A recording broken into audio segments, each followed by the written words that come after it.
So Bert Kreischer and Tom Segura recently had Matthew McConaughey as a guest on their podcast. And basically, for the entire episode, Bert put on the worst display of brown-nosing I've ever seen. Who doesn't like you? I mean, you're like the coolest dude in the world. Ketchup. And he loves ketchup, man. Like whatever McConaughey said or did, Bert would act as if it was the funniest thing he's ever heard in his life. And after... I remember I was wearing a John Mellencamp sleeveless T-shirt, man. Smoking cigarettes, man. But I mean, Matthew McConaughey is one of the most famous people on Earth, so anyone would be starstruck when meeting him for the first time. But Bert just takes it to another level. Like, it got so bad to the point where it almost felt as if Matthew McConaughey was uncomfortable with some of the stuff Bert was saying. I love that you like getting weird. Like, it's my favorite thing is late night, family's asleep, back to the man cave, bottle of wine, cowboy boots, gloves, Speedos, and listen to music. There's such a child still about you. There's still like you're still that kid in like a loincloth building a fort. Then I hope so. I don't want to, And I feel like Bert could have redeemed himself here by at least asking Matthew McConaughey some solid interview questions. But instead, Bert asked some of the worst and most boring questions of all time. Like when he brought up how McConaughey loves ketchup. You love ketchup. I love ketchup. I put ketchup on my ketchup. And I love ketchup. Like, I only eat meatloaf to eat ketchup. Right. I think I fell in love with ketchup first. Yeah. With the ketchup. I had to grow to love ketchup. And then once I realized what it was doing to me, I went, wow, you're expanding my horizons. I didn't know that I could enjoy salt and sweet at the same time. All in one. And let's admit it. Can we say it online? Can we say it like Heinz has got the monopoly on the fucking ketchup? Yeah. It's the Del Monte out of here, guys. I don't need the fucking antibiotic. No, I want the fucking Heinz with the shit in it. On. What's the craziest thing you put ketchup on?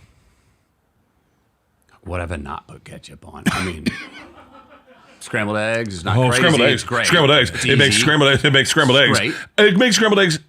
Guy Fieri would like fucking ketchup with eggs with ketchup on them. Yeah.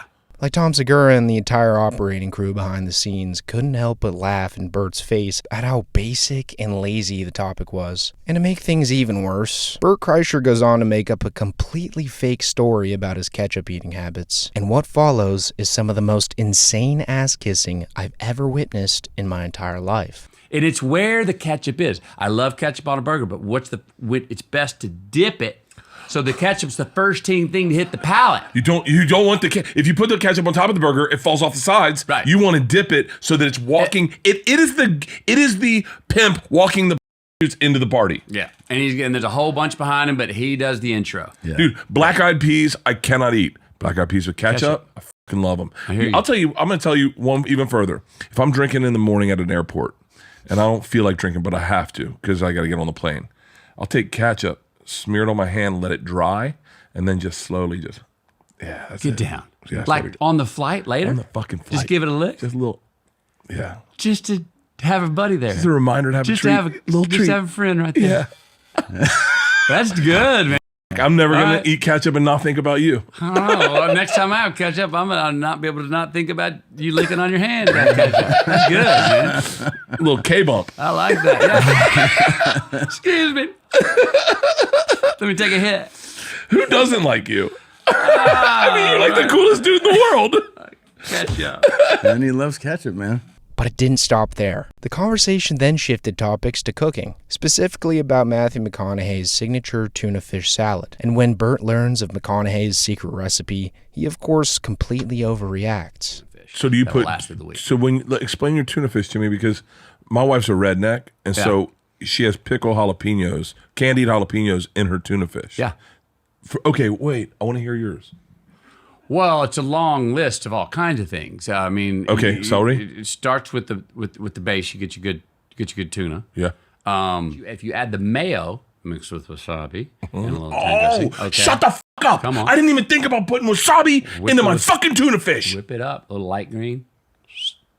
Get that in there on the tuna, and because if you put Whatever you put on the tuna first is going to soak it up. So it's You're blowing my mind right now. You're blowing my mind. It's like the first time someone told me how to finger someone, and I didn't know that you weren't just supposed to stick it in and leave it there. And I go, oh yeah, it would make sense to move it around. You're telling me tuna fish. It is like tuna that. fish. If I would get high-end tuna, of course I'd put wasabi on it. Yeah. Why wouldn't I put it on my tuna fish? No, it's a good idea. Right? So We this interview up. We should have been talking about this the whole time. Like no one should ever be this hyped up about tuna salad. And then, as you know, as every redneck knows, is it better right then, or is it better covered after you put it in the fridge the next day? It's all coagulated, all the tastes are right. You're sitting there now, I've hit the home run. So it's sat in there. It's marinating, basically, yeah. And then one of the funniest parts of the podcast is when they get Matthew McConaughey to taste their horrendous vodka Porosos. Do you want to try our vodka? We Yeah. got vodka. Hey, can we bring another glass? We launched this vodka. I love you and your wife did the smartest thing for Halloween. You both dressed up Por osos. for the bears. Osos. Yeah. ¿Qué es osos? Bears. Bears. The bears. Yeah. 2 bears. So it's hilarious to watch McConaughey pretend to enjoy it as he forces himself to swallow his tiny sip. Ooh. What do you think? Oh, that's nice and easy. It's vodka. I don't drink much vodka, Not a lot of men do. but a little on the little backside kind of opens up. Yeah. These two guys also decided to ask McConaughey how he acts so cool in his movies, which may have seemed like a good question at the time when they were coming up with what to ask him, but yet again, it just comes off as the utmost amount of glazing that they could have done. And you can't look like you're trying to be cool. cool, because then Right. you're a f***ing dork. Yeah. So it's like he's got to walk cool, he's got to look cool, and it's like, what? How do you play cool? Dude, I think cool comes from just ownership. You know, if it's an actor role, owning my man. But after some thought, Matthew McConaughey actually answers this question, and when Tom Segura makes a joke about McConaughey's answer, Bert completely loses it, which seemingly makes Matthew McConaughey uncomfortable yet again. The nerds are cool. Right. Yeah. When they're like, yeah. I'm a nerd, man. I like this shit. That's cool. Yes. I don't think dorks are cool. Because dorks, What's the difference between a nerd and a dork? all right,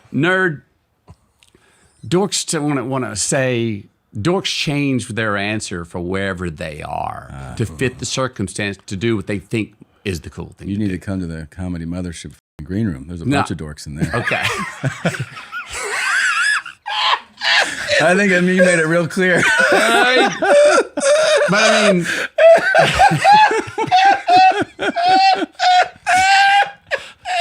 That's so true. When do we start drinking tequila? coming up. No, that's the perfect summary. So if you guys ever find yourself in the position where you have to interview an A-list celebrity, at least do some research on them beforehand. Like Bert couldn't even name the first 3 movies Matthew did, even though he acted like his biggest fan. Your first 3 movies, insane. Boys on the Side, that, and A Time to Kill. Your first 3 fucking movies.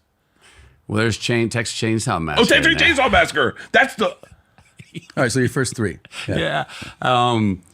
Yeah. Like as long as you don't do what these guys did in this interview, I think you'll be fine. And anyways, that's it for the video, guys. And if you made it this far, thanks for sticking around, and let me know in the comments what you guys would like to see next. And they're not afraid of salt. No. Oh, me either. I'm on blood pressure medicine. No. I mean, come on. It's serious. Who doesn't like you? I mean, you're like the coolest dude in the world.